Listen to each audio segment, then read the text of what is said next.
بسم الله الرحمن الرحيم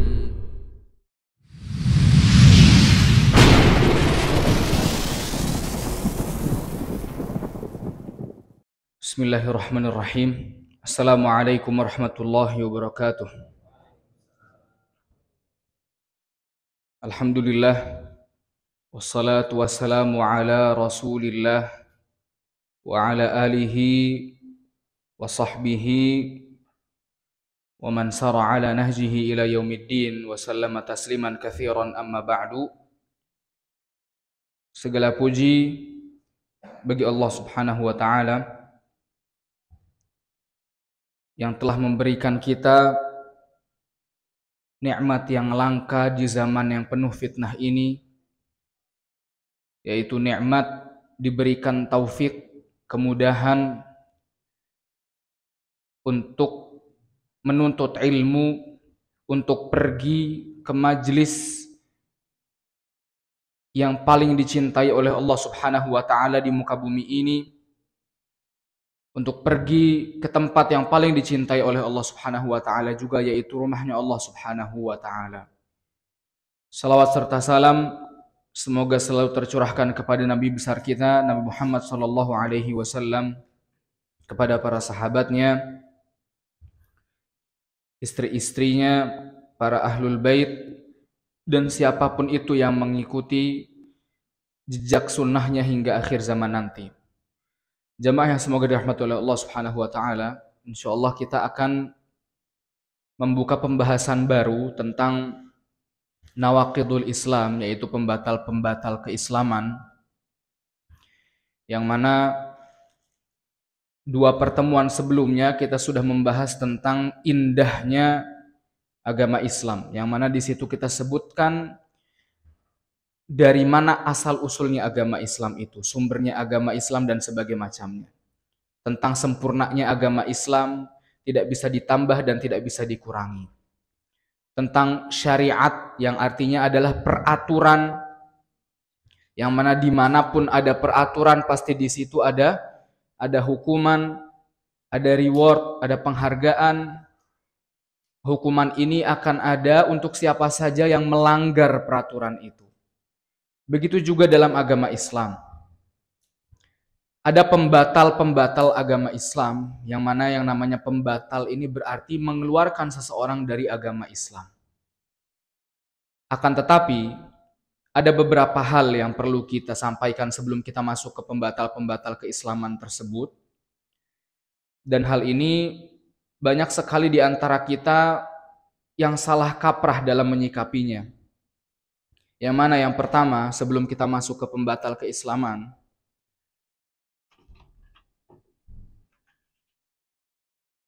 tentang dilarang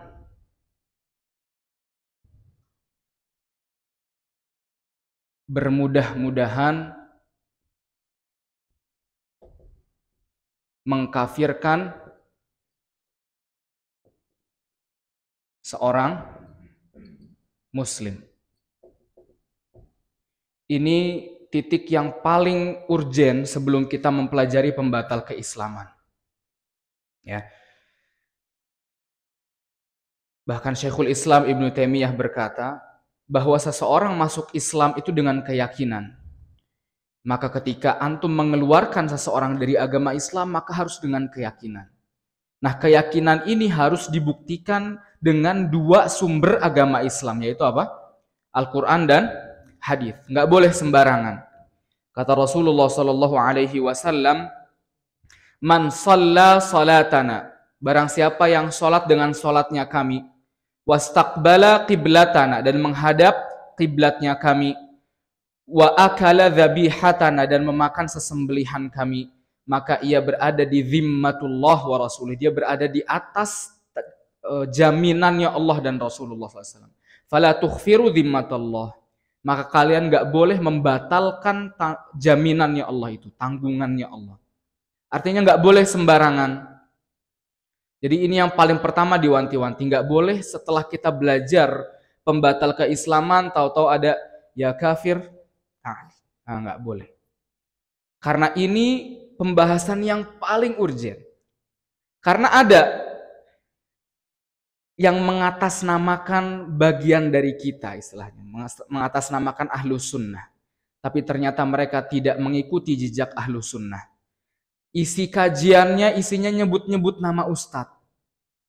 Ustadz disebut, ustadz besar siapapun itu disebut. Isinya kayak gitu kajiannya.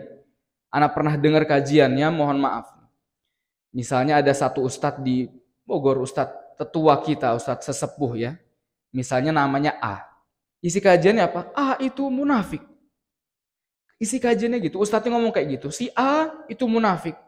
Dan dia termasuk penghuni kerak neraka.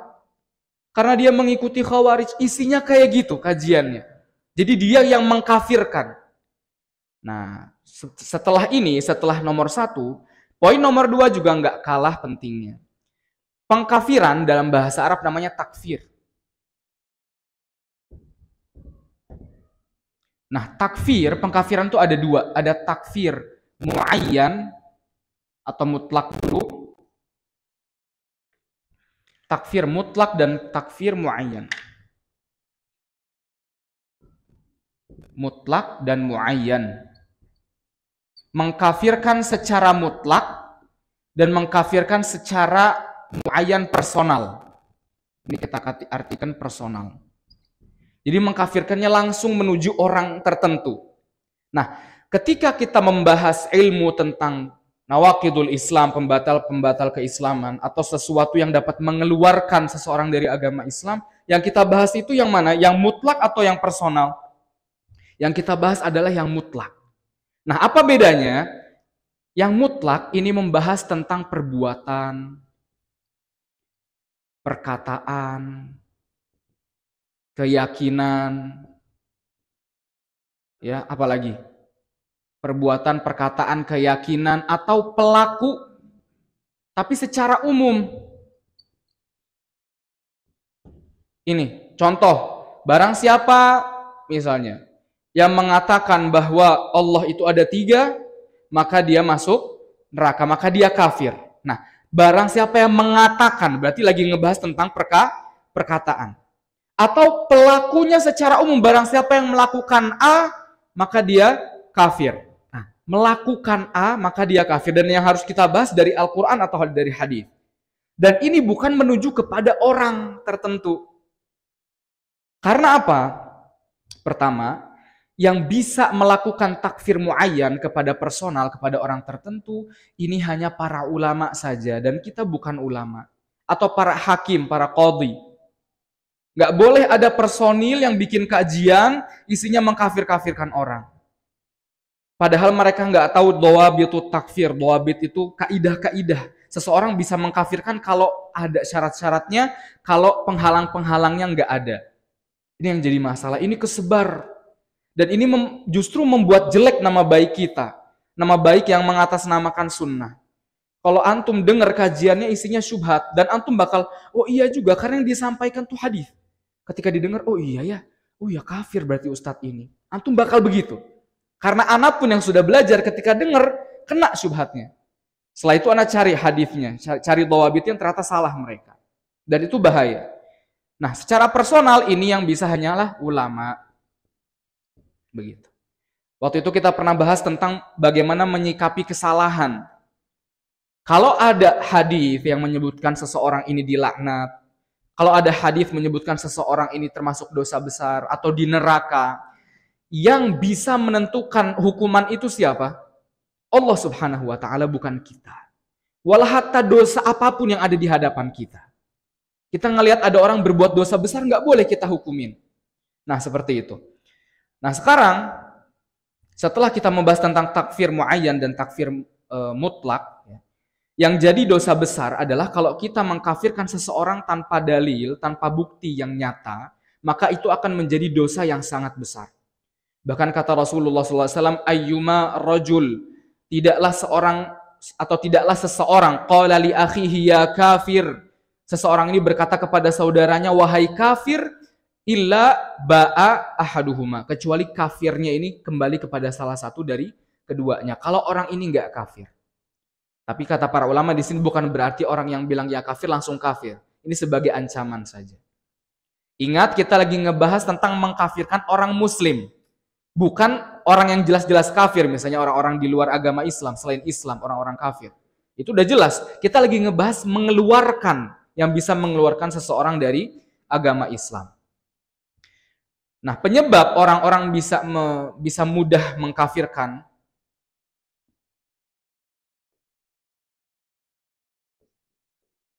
penyebab seorang mudah mengkafirkan.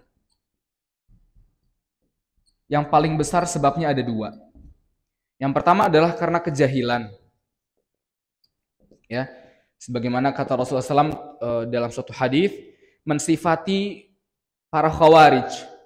Mereka itu sufahaul ahlam, mereka bodoh. Yaqra'una al-Qur'an la yatajawazu hanajirahum. Mereka baca Quran tapi nggak ngelewati tenggorokan, nggak difahami, nggak tahu tadaburnya apa, langsung mengkafirkan. Itu ciri-ciri orang khawarij. Ya, nanti kita bahas tentang khawarij ya. Tapi yang pertama adalah karena kejahilan tanpa ilmu. Yang kedua, yang ini kita sebutkan dua saja yang paling besar, karena mengamalkan suatu hadis dan menolak hadis yang lain. Ini yang paling penting. Atakfuruna bi ba'din, atu'minuna bi ba'dil kitabi wa takfuruna bi ba'd, kata Allah. Apakah kalian beriman dengan sebagian yang ada di kitab dan mengkafirkan atau menolak sebagiannya? Dan ini yang paling bahaya, nomor dua. Dan kebanyakan sekte-sekte yang sesat muncul itu karena nomor dua kebanyakan. Di antaranya contoh tentang masalah membunuh. Orang khawarij berdalil, orang khawarij itu yang mudah mengkafirkan. Dosa sedikit kafir langsung. Kata orang khawarij, ada suatu hadis Rasulullah SAW bersabda, hadisnya sahih, riwayat Bukhari Muslim. Sibabul muslim fusuqun, menghina seorang muslim fasik, dosa besar. Ya.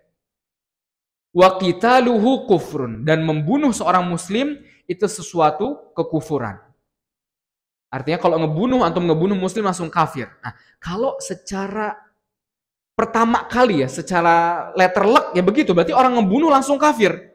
Orang-orang khawarij, orang-orang yang melakukan dosa besar itu langsung kafir bagi mereka. Artinya membunuh langsung kafir. Nah, kalau secara pertama kali kita lihat, oh iya juga Rasulullah bilang, wa qitaluhu kufrun. Ternyata ada hadis yang lain. Di antaranya di Al-Baqarah, kata Allah Subhanahu wa taala, faman ufiya lahu min akhihi. Ada yang membunuh terus dimaafkan sama saudaranya. Dan Allah di sini dimaafkan plus masih ada menyandang saudara. Dimaafkan saudaranya. Masih saudara, artinya masih Islam. Ada juga di surat Al-Hujurat, kata Allah Subhanahu wa taala, wa in ta'ifatani minal mu'minina iqtatalu. Apabila ada dua kelompok dari orang-orang mukmin saling berperang. Mereka berperang tapi masih ada iman di situ, disebut mukmin, kata Allah Subhanahu wa taala. Ini yang pertama. Terus juga ada hadis yang lain yang dipakai sama orang-orang Murji'ah, kebalikannya Khawarij. Kalau orang Khawarij dosa besar langsung kafir. Kalau Murji'ah kebalikannya. Mau beramal apapun, dosa sebesar apapun, selama di hati ada keimanan maka enggak apa-apa. Mau antum nginjek-nginjek Quran, kayak bakar Quran, kayak mau ngomong Yesus Tuhanku misalnya, selama ada iman, maka antum tetap muslim. Itu Murji'ah kebalikannya orang Khawarij. Mereka berdalil dengan dalil yang antum kalau dengar pun iya juga bakal begitu. Apa dalilnya? Kata Rasulullah SAW, man qala la ilaha illallah, barang siapa yang berkata la ilaha illallah, thumma mata ala dhalik, kemudian mati di atas la ilaha illallah, dakhalal jannah, dia masuk surga. Ini Rasulullah bilang seperti ini sallallahu alaihi wasallam kepada Abu Dzar radhiyallahu anhu. Kata Abu Dzar, ya Rasulullah, wa in zana wa in sarak. Wahai ya Rasulullah, dia masuk surga walaupun berzina, walaupun mencuri. Kata Rasulullah SAW, wa in zana wa in sarak. Walaupun dia berzina, walaupun dia mencuri. Diulang lagi, wa in zana wa in sarak. Wa in zana wa in sarak, kata Rasulullah. Diulang lagi sampai 4 kali. Bayangin, kalau secara kita baca pertama kali, oh berarti orang berzina, orang mencuri tetap masuk surga. Bahkan di yang keempatnya ketika Abu Dzar nanya, wa in zana wa in sarak, walaupun zina walaupun mencuri, wa in zana wa in sarak wa ala raghmi Abi Dzar, kata Rasulullah SAW. Walaupun dia berzina, walaupun dia mencuri, walaupun Abu Dzar nggak senang atas hal itu. Nah di sini perlu tafsirannya. Maksudnya bukan berarti orang mencuri, orang berzina langsung surga. Nah di sini dipakai sama orang-orang Murji'ah bahwa iman itu cuman ada di hati. Jadi nggak ada amalan, perkataan nggak masuk ke iman. Jadi kalau antum berbuat apapun, dosa apapun, nggak mempengaruhi iman yang ada di hati. Jadi iman cuma di hati. Tapi Ahlus Sunnah wal Jamaah iman itu apa? Ada di hati, beramal dan ucapan, tiga-tiganya. Nah ini yang jadi masalah. Kalau secara nggak langsung antum bakal, oh iya juga. Nah, ternyata bukan seperti itu tafsiran hadisnya. Perlu ada tafsirannya. Perlu ada penjelasannya dari para ulama. Maksudnya adalah bahwa kalau seandainya antum mengatakan la ilaha illallah dan berarti masih ada keimanan di hati antum, maka antum akan masuk surga. Tapi kalau dosa, ya maka akan dihukum. Karena terlalu banyak hadis-hadis yang menjelaskan bahwa orang-orang berzina dan mencuri masuk neraka. Dosa disiksa sama Allah Subhanahu wa Ta'ala. Seperti itu. Nah ini tentang masalah pentakfiran. Ya, mungkin ini dulu ya, kita nggak terlalu dalam masalah pentakfiran karena bahaya. Ya nanti antum salah dikit nanti muskilah ya, salah paham dikit gitu. Jadi nggak boleh kita sembarang mengkafirkan orang lain. Walau hatta ada dosa besar jamaah antum ngedapetin orang. Subhanallah ada hadis di riwayat Muslim, hadisnya sahih, Bukhari Muslim. Ya. Ada seorang sahabat dia minum khamr. Kalau minum khamr dalam agama Islam dihukumnya apa? Dicambuk berapa kali? Berapa?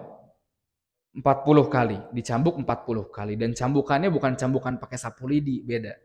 Cambukan bener cambukan. Sekali cambuk mungkin bisa berdarah gitu. Kalau di Indonesia yang mempraktekkan hukum ini di mana?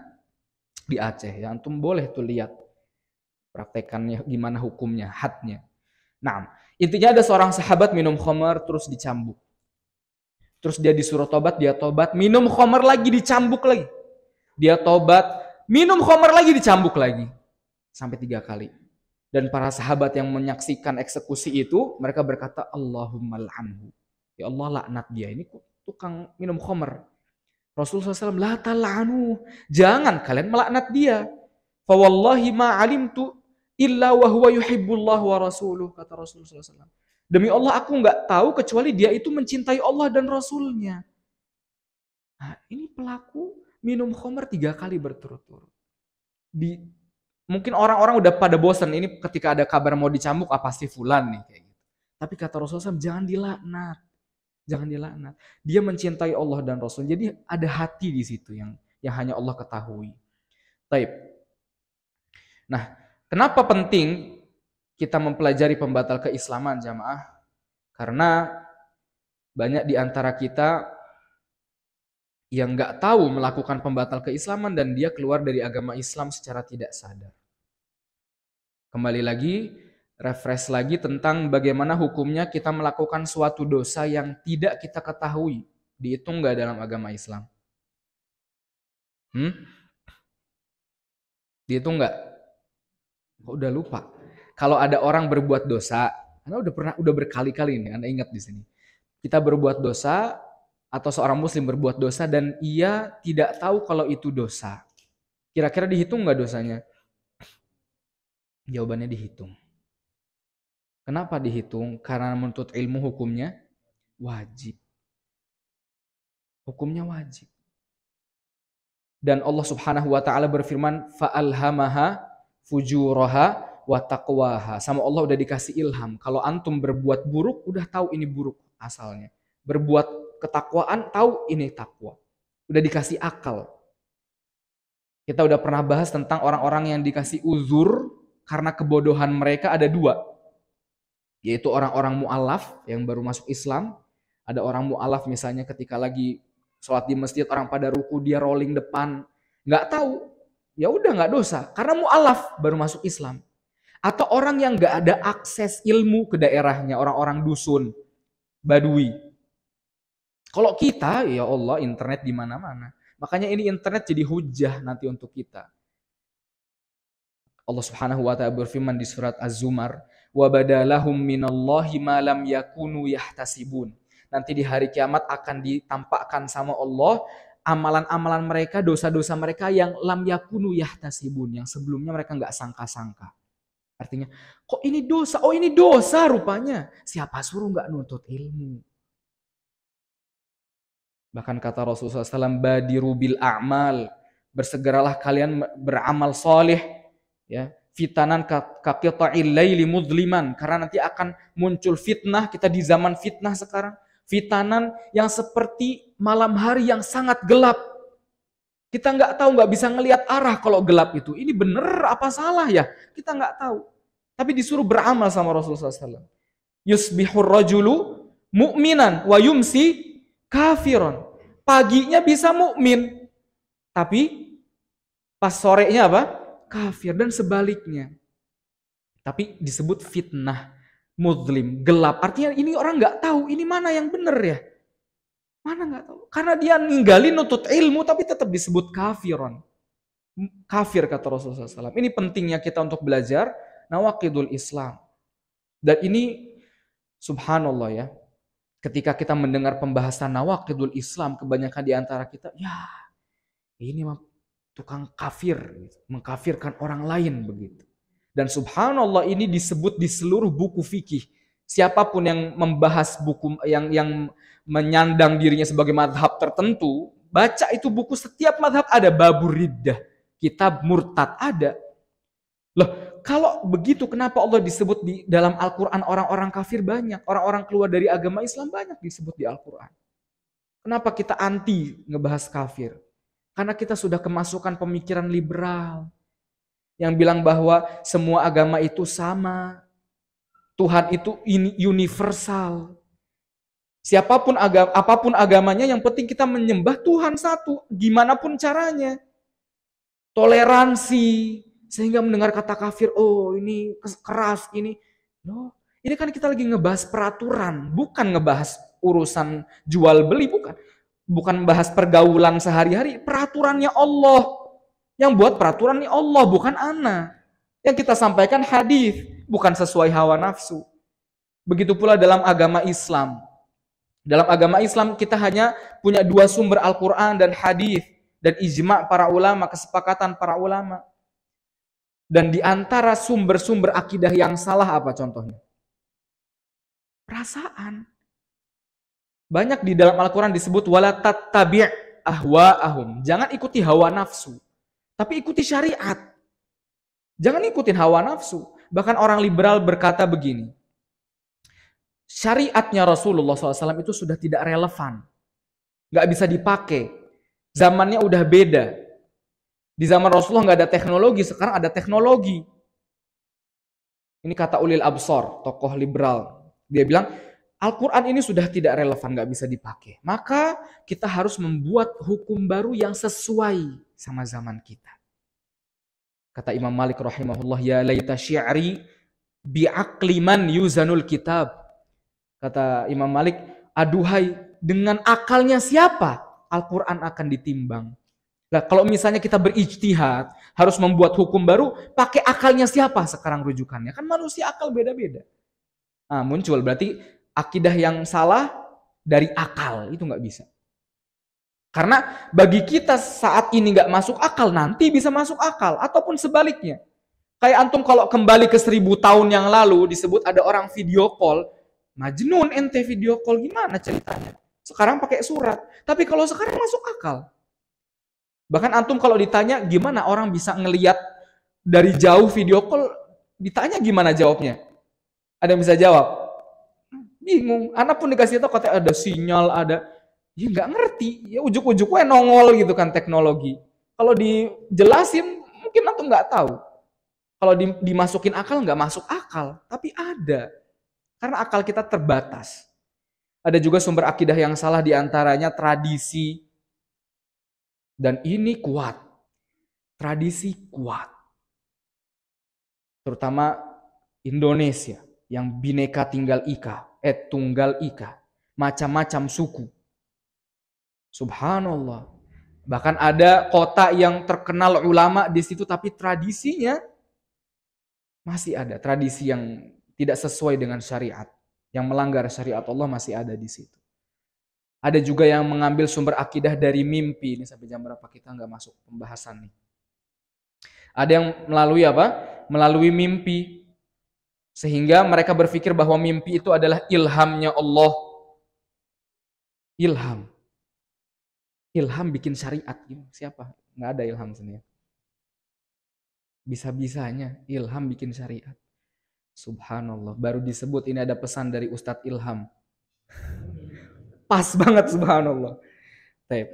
Ya, mereka berpikir begitu. Kok mimpi itu dari siapa? Kan mimpi bisa dari syaitan. Anak pernah bahas di sini. Ada yang ngaku katanya ketemu sama Rasulullah Sallallahu Alaihi Wasallam. Jadi dia, ini kalau nggak salah yang cerita ke Anas Ustadz Firanda ketika di kelas ya, ketika di kampus. Hafizahullah.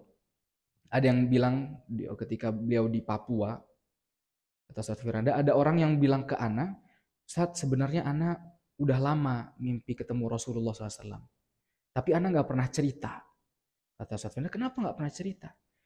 Ana ngeri ngelihatnya. Lah, kok ngeri ngelihat Rasulullah SAW? Emang gimana Rasulullah SAW pada saat itu? Antum lihat di mimpi, pakai songkok nasional. Oh, Masya Allah. Terus gimana lagi? Pakai sarung Ustadz. Oh, Masya Allah, pakai sarungnya dari mana? Dari Arab atau dari Cianjur nih? Terus gimana lagi? Bawa rokok Jarum Super. Wah, subhanallah. Iya, atau iklan rokok Rasulullah di mimpi gitu ya. Tapi intinya seperti itu. Banyak sekali sumber-sumber akidah yang salah yang kita harus, mungkin kita harus belajar ya. Mempelajari lagi terus nuntut ilmu lagi diperdalam. Taib, jamaah yang semoga dirahmati oleh Allah Subhanahu wa taala, agama Islam sebagaimana agama Islam ini mengeluarkan seseorang dari agama Islam itu sulit, harus dengan keyakinan, tapi kalau memasukkan seseorang ke agama Islam itu mudah. Nah, sekarang masuk Islam. Masuk Islam ini ada gimana caranya jamaah? Kalau orang kafir mau masuk Islam gimana caranya? Syahadat. Pertama, ucapkan syahadat. Udah itu, syaratnya apa lagi selain ucapkan syahadat? Yang kedua, ada saksinya. Saksinya satu orang aja. Minimal satu orang. Satu orang ini yang mentalkin. Jadi jangan ujuk-ujuk dia bilang asyhadu alla ilaha illallah wa asyhadu anna rasulullah terus masuk Islam ngaku-ngaku, enggak. Minimal ada satu orang yang mentalkin. Dan sudah ini aja, selesai. Bahkan kalau di mazhab Hambali ada yang bilang bahwa mandi ketika orang masuk Islam hukumnya apa? Wajib kalau di mazhab Hambali. Tapi yang rojih adalah mandinya sunnah. Artinya walaupun nggak mandi, tetap dia sudah masuk Islam. Kenapa di sini para imam madhab menegaskan masalah mandi? Karena dalam agama Islam ini sangat detail masalah najis. Ya, kalau di luar agama Islam bodo amat masalah najis. Bahkan di antara penyebab terbanyak seseorang diazab di kubur adalah apa? Tidak bersih kencingnya. Nggak bersih kencingnya. Makanya kita kalau laki-laki kencingnya berdiri harus dilipat celananya atau dilepas celananya. Dilipat atau dilepas. Atau kalau klosetnya duduk, gimana bahasnya? Berarti si fulannya, nggak apa-apa ya. Berarti si fulannya ini diarahkan ke klosetnya biar netes terakhir, sehingga tetes terakhirnya di lubangnya nggak kena ininya, nggak kena ini. Karena kalau kena nanti nyepret ke celana. Artinya sejaga itu kita dalam masalah najis. Tapi yang rojih adalah enggak. Hukumnya mandi bagi orang yang baru masuk Islam sunnah saja. Sunnah saja. Nah, sekarang ulama semuanya sepakat bahwa hukum mengakhirkan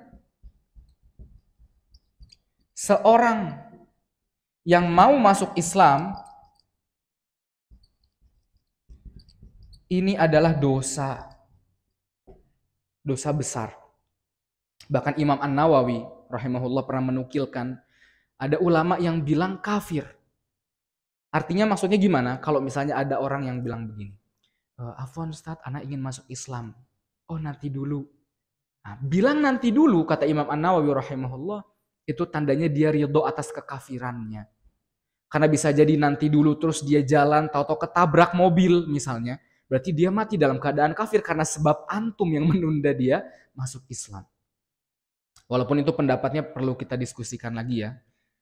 Tapi yang paling roji, yang paling kuat adalah itu dosa. Gak boleh antum tunda.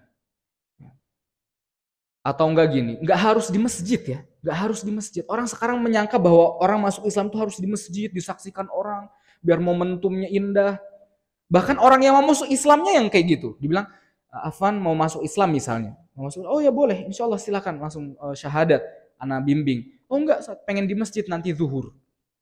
Loh sekarang aja nanti di masjid zuhur biar ada yang foto nanti di jadi momen kenangan saya masuk Islam diposting dan sebagainya macamnya. Udah niatnya udah nggak benar. Walaupun boleh disaksikan boleh biar semuanya takbir Allahu Akbar langsung gitu ya. Cuman jangan ditunda karena kalau mati gimana muskilah. Ya. Walau hatta cewek. Ya. Ada salah seorang ustadz, Nana lupa dosen juga di kampus di STDI. Saat ini bilang ada yang mau masuk Islam tapi perempuan. Yang perempuan belum masuk Islam berarti nggak pakai jilbab, pakaiannya seadanya. Pakaiannya kekurangan bahan gitu ya. Tapi ya sudah, mau gimana lagi, ditalkin. Cuman nggak boleh disentuh, nggak boleh salaman, nggak boleh, udah talkin. Selesai, langsung masuk Islam sudah. Setelah itu dibimbing, kalau mau disuruh mandi, tapi hukumnya sunnah. Nggak harus mandi dulu. Bahkan para ulama bilang kalau dia nggak bisa bahasa Arab, misalnya kesulitan bahasa Arab, boleh pakai bahasa Indonesia. Atau nggak harus pakai la ilaha illallah. Atau ya misalnya la ilaha illallah bisa dengan makna yang lain. Misalnya la ilaha siwallah, tapi maknanya sama selain Allah. Kalau nggak bisa juga boleh pakai bahasa Indonesia. Dan muslim, langsung muslim. Jangan dipersulit orang masuk Islam. Ya kalau misalnya kita sudah dari lahir, ya kita nggak usah syahadat, kita muslim dari lahir. Karena Rasulullah SAW bersabda, kullu mauludin yuladu alal fitrah. Setiap orang yang lahir dilahirkan di atas fitrah, maksudnya di atas Islam. Nah, dan pembatal Islam ini adalah dosa terbesar. Pembatal Islam adalah dosa terbesar. Di sini ada beberapa pembahasan. Ya, di sini dituliskan beberapa buku fikih dari para imam madhab, diantaranya madhab Hanafi. Di kitab Hasyiyah Abidin itu ada babul murtad, bab orang-orang murtad disebut di madhab Hanafi. Ada di madhab Hanafi. Terus juga ada di madhab Malik, babur riddah, kitab murtad juga sama riddah artinya murtad sama dalam bukunya Mukhtasar Al-Jalil, Mukhtasar Al-Khalil. Ya, ini babur riddah madhab Maliki. Madhab Syafi'i juga ada kitabur riddah di Raudhatul Talibin, di kitab Mughni Muhtaj. Madhab Hambali juga ada babu hukmil murtad, Zadul Mustaqni. Ya. Dan ini semuanya keluar dari agama Islam hingga puluhan sebab sebenarnya. Sebabnya ada banyak ya, pembatal keislaman itu ada banyak. Cuman yang bisa kita bahas cuman nantilah ya. Yang disepakati oleh para ulama sebenarnya banyak. Pembatal keislaman sangat banyak, tapi yang disepakati nah ini.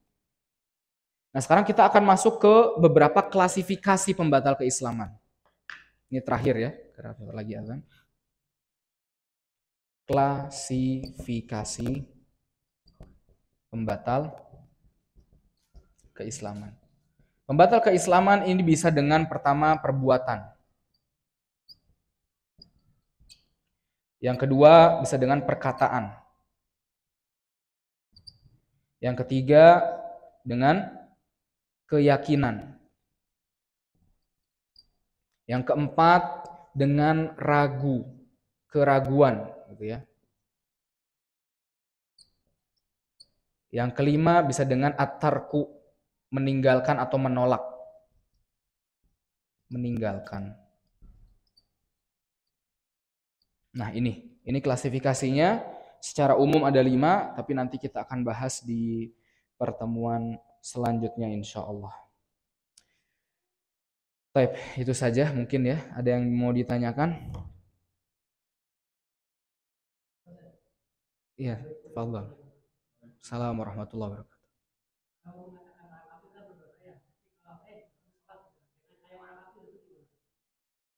Kalau mengatakan orang kafir berdosa maksudnya kalau mengeluarkan seseorang dari Islam gitu ya. Iya. Tapi kalau kita sampaikan hadis berarti kalau gitu nggak apa-apa. Artinya kata Rasulullah SAW yang meninggalkan sholat dia kafir gitu. Ya nggak apa-apa. Tapi nanti kita akan membahas ada pembatal keislaman yang masuk ke itu meninggalkan. Meninggalkan sholat nanti apa hukumnya bisa keluar dari agama Islam dengan beberapa catatan begitu. Nah, intinya yang mengkafirkan itu adalah para ulama. Ya. Atau lebih mudahnya seperti ini, ada hukum umum, ada hukum khusus. Hukum umum dan hukum khusus. Seperti Rasulullah SAW bersabda, kullu bid'atin dolalah. Semua perbuatan bid'ah adalah sesat. Semua perbuatan bid'ah adalah sesat. Tapi kalau ada orang yang berbuat kebid'ahan, bukan berarti langsung dia kita sesatkan. Dia termasuk ahlul bid'ah, nggak bisa. Ya. Orang kafir juga seperti itu. Sama yang tadi orang peminum khamr nggak bisa kita mutlakkan dilaknat. Padahal hadisnya masyhur. Kata Rasulullah SAW, Allah melaknat 10 orang yang berkecimpung dalam masalah khamr, yang menanam anggurnya, yang memeras anggurnya, yang menjualnya, yang membelinya, semuanya dilaknat. Tapi ketika perorangan nggak bisa sembarangan. Perlu ulama khusus. Kalau seandainya antum punya teman yang begitu bahaya, kalau ada punya kenalan atau mendengar kajian, ustadznya isinya ini si fulan kafir, udah keluar dari kajian itu. Karena bahaya itu. Isinya kajian pengkafiran gitu ya. Tiap sudah masuk waktu adzan, semoga bermanfaat. Kita tutup dengan kafaratul majlis. Subhanakallahumma bihamdik, asyhadu an la ilaha illa anta, astaghfiruka wa atubu ilaik. Assalamualaikum warahmatullahi wabarakatuh.